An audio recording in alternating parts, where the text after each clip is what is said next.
I may be a rookie at your little sport, but I'm a fast learner. Welcome to WatchMojo, and today we're counting down our picks for the top 20 most violent video games.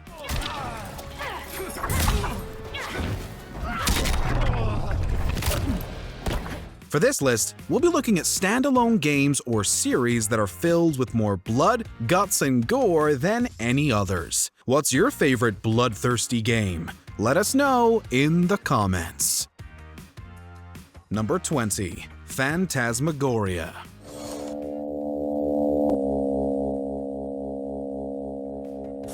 Although Sierra Online was primarily known for family-friendly adventure games, Phantasmagoria stood out as a blood-soaked nightmare. It utilized the brief FMV fad of the time to follow an author who had recently moved into a demonic mansion.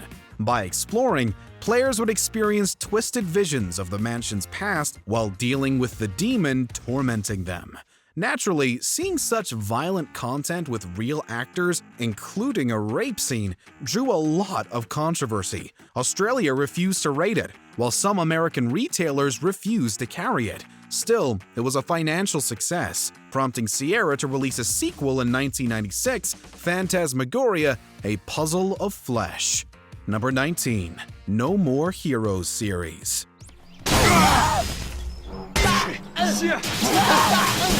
Bring it on!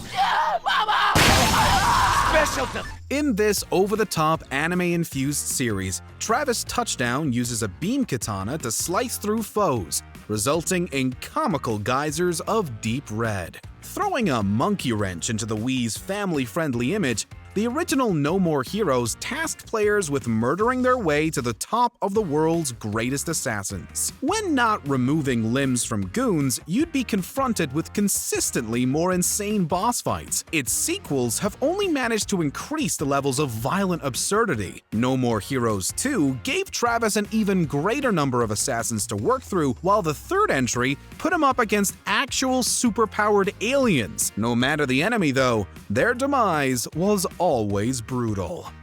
Number 18. Splatterhouse series. Released during the boom of the arcade beat-em-up, Splatterhouse stood out among the rest thanks to its gruesome content. In it, players fused with an ancient sacrificial mask to go on a murder rampage against hordes of disturbing monsters, using whatever weapon was at their disposal. It received 2 equally violent and unsettling sequels where you could continue raging against some seriously gross monsters. However, the blood really got to shine after the games went HD. 2010's reboot received mixed reviews, but the violent content was in full force. In addition to classic weapons, players could now rip enemies apart with their bare hands or even perform varied splatter kills. Number 17. Killing Floor 2.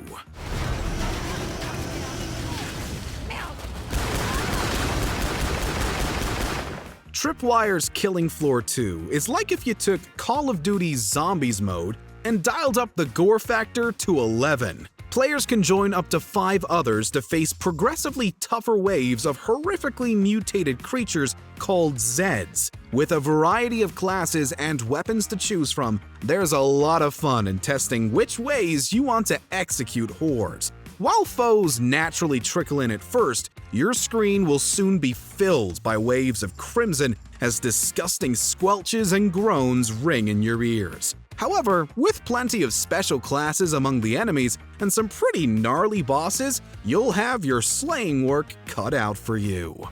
Number 16. Ninja Gaiden series.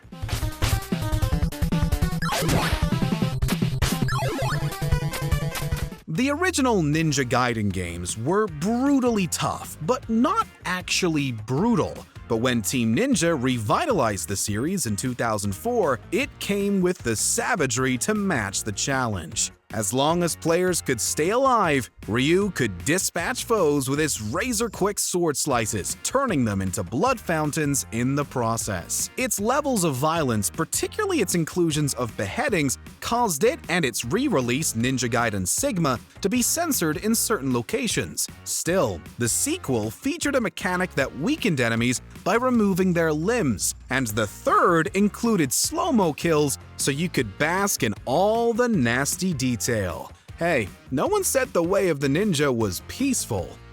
Number 15. The Last of Us series. Hey, Tom, Ellie. Hold on. Renowned for its storytelling and performances, The Last of Us is one of the most lauded franchises in gaming history. It's also one of the most vicious. It's set 20 years after the fall of humanity, when a deadly fungus infected most and turned them into flesh-eating monsters. The infected enemies mutate based on time and environment, leading to seriously sickening and frightening enemy designs. As savage as they are, the series shows that humans have also grown exceptionally brutal during the apocalypse. Both games confront the player with disturbing acts committed by those trying to survive, protect the ones they love, or, in the most gut-wrenching moments, seek vengeance. Where's the operating room? I ain't got time for this. Where? Number 14. Gears of War series.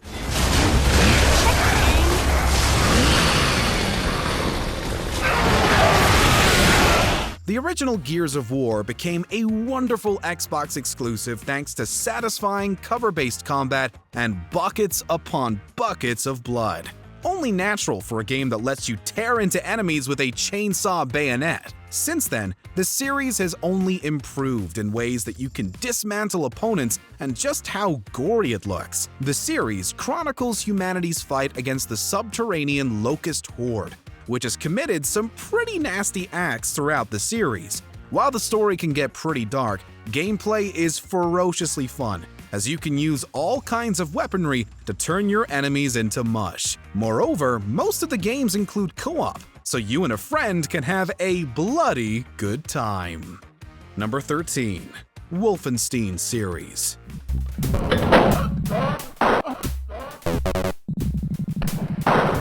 When id Software revamped the classic PC action-adventure series, it injected Wolfenstein with groundbreaking gameplay and thrilling violence. 1992's Wolfenstein 3D marks the dawn of the FPS, and had players littering Nazis with bullets. It was quite the bloodbath for the time. However, future entries wouldn't stand out from other shooters, at least in terms of violence. That is, until Machine Games took over. 2014's The New Order introduced new levels of ultra-violence with its alternate history. Protagonist BJ Blazkowicz, and pretty much everyone else for that matter, showed no mercy in the manner they treated their enemies. Sequels have further explored the depravity of its characters, and we eagerly await what the future holds.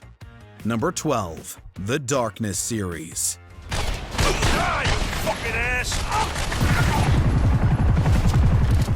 In this underrated duology, players quad-wield guns and monstrous tendrils gained from an ancient demon known only as the Darkness. Based on the comic of the same name, it follows Jackie, who learns the Darkness has been with his family for generations. With your Don uncle trying to kill you, you can shoot and rip your way through numerous goons in delightfully grisly fashion. There's a nice amount of variety to how your demon can attack, from creating a black hole to summoning imp-like minions. Not only that, but the Darkness also eats your victims' heart to gain health, as well as improve abilities and, in the case of the sequel, stats. Number 11. Resident Evil series.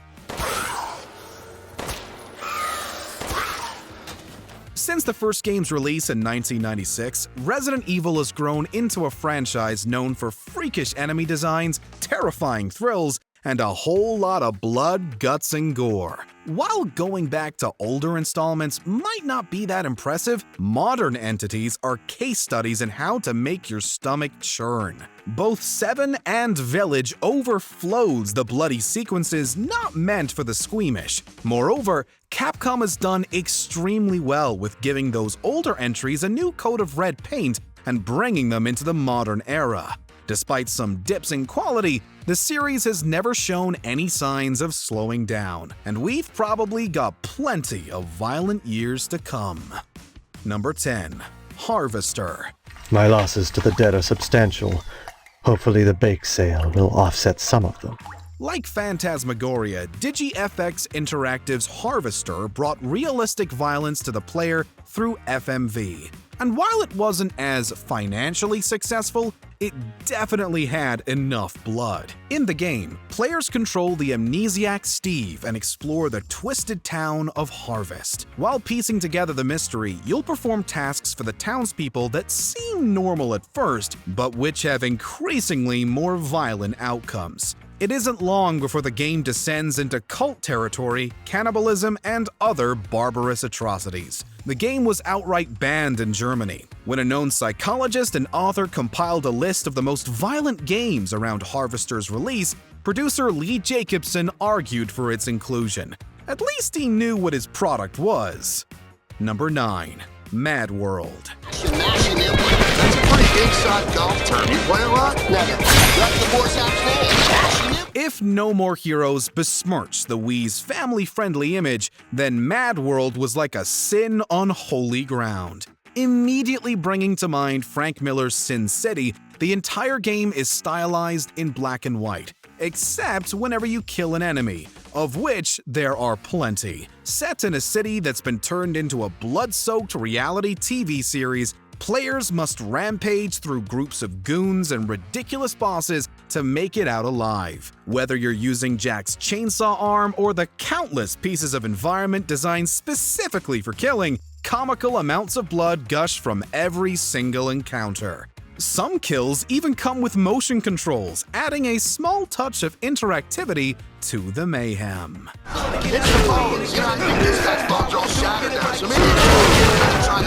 Number 8. Dead Space series.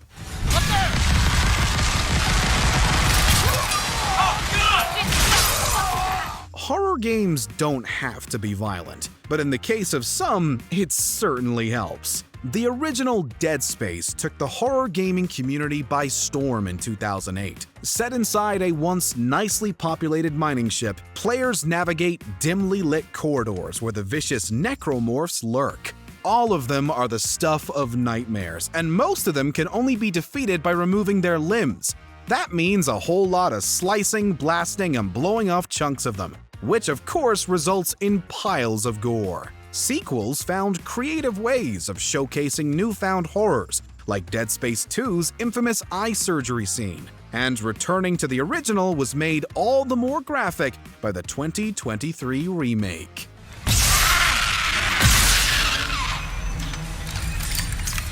Number 7. The Evil Within series.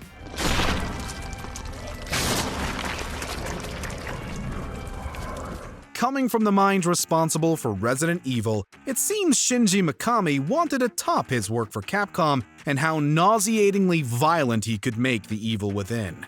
The first game puts players in the unfortunate shoes of a detective transported to a world of horrors. When not running from frightening creatures and murderous psychopaths, you'll have to avoid deadly traps just waiting to remove all the blood from your body. The Evil Within 2 naturally enhanced its levels of violence, as players were forced back into this twisted hellscape. Of course, with its tendency to coat any given area in deep red, it had to undergo censorship to release in some places, like Japan.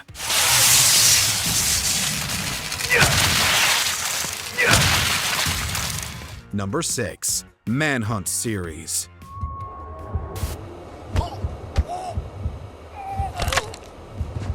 It seems Rockstar Games has to deal with controversy every time it releases a game.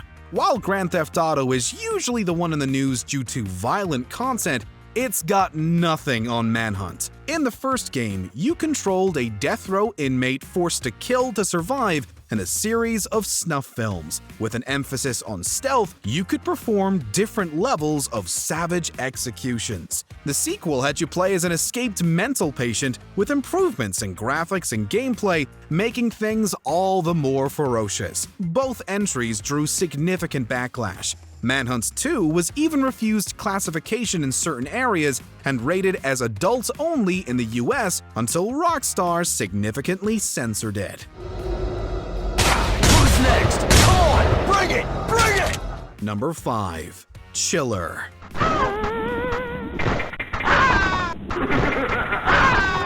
Although its graphics are incredibly simplistic by today's standards, the levels of violence in Chiller are unmatched by most games. Released in arcades in 1986, this light gun game had you play as a torturer, with a majority of your targets being human. The first levels are actually set in torture chambers. Although shooting the NPCs gains points, using your gun to activate each device results in quicker deaths, and therefore a higher score. The game wasn't a big seller. Turns out, most arcade owners had the foresight not to purchase something that would likely piss off their customers. However, a port made its way onto the NES in 1990, though it was unsurprisingly not officially licensed by Nintendo. Number 4. God of War series.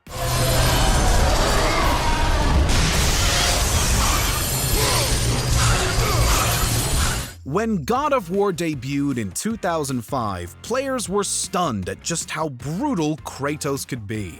Humans, deities, and creatures alike met their messy ends with his blades of chaos and other mythical weaponry. While the focus on Greek myth made for a unique story, it was the bloodthirsty beatdowns Kratos offered that really drew in players. The series peaked, at least in terms of violent content, with God of War 3. From ripping off Helios' head with his bare hands to crushing an innocent love slave of Poseidon with a massive crank, Kratos has never been more merciless. Sure, he's slowed down in his old age, but he still won't hesitate to expertly demolish any foe he has to.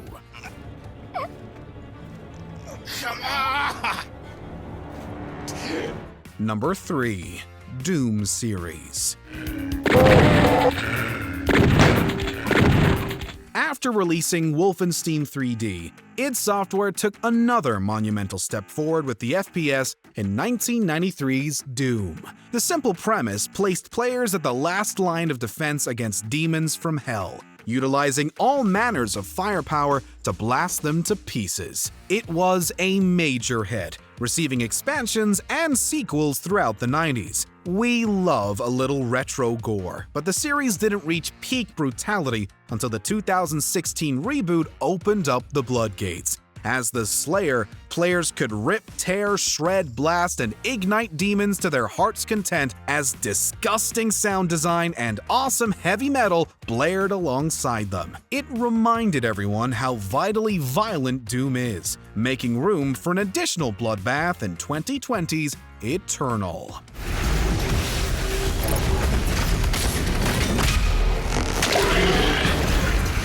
Number 2. Postal series.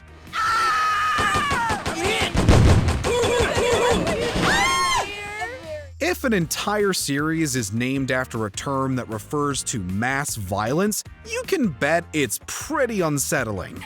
The original Postal put players in the shoes of a nameless protagonist who believed he was fighting against people infected by a toxin to make them more aggressive. In actuality, he snapped and went on a murder spree. Sequels have brought different mechanics, perspectives, and their own varieties of controversies. While the extent of violence in some entries is optional depending on the player, some of the acts possible to perform are more than enough to warrant the franchise's inclusion. Postal has been criticized for being needlessly violent multiple times over the years. Yet, despite that and diminishing reviews, it's still kicking. Before we continue, be sure to subscribe to our channel and ring the bell to get notified about our latest videos. You have the option to be notified for occasional videos or all of them. If you're on your phone, make sure to go into your settings and switch on notifications. Number 1. Mortal Kombat series.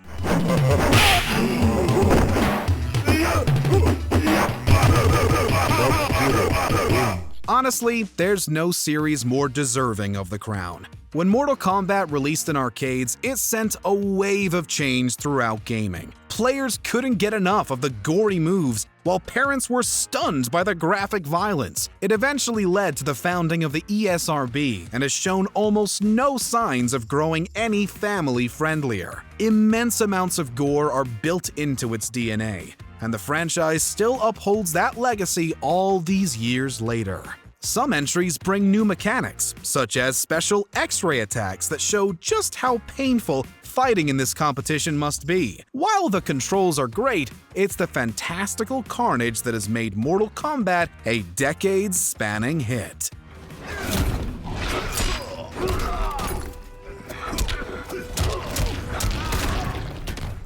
Did you enjoy this video? Check out these other clips from WatchMojo, and be sure to subscribe and ring the bell to be notified about our latest videos.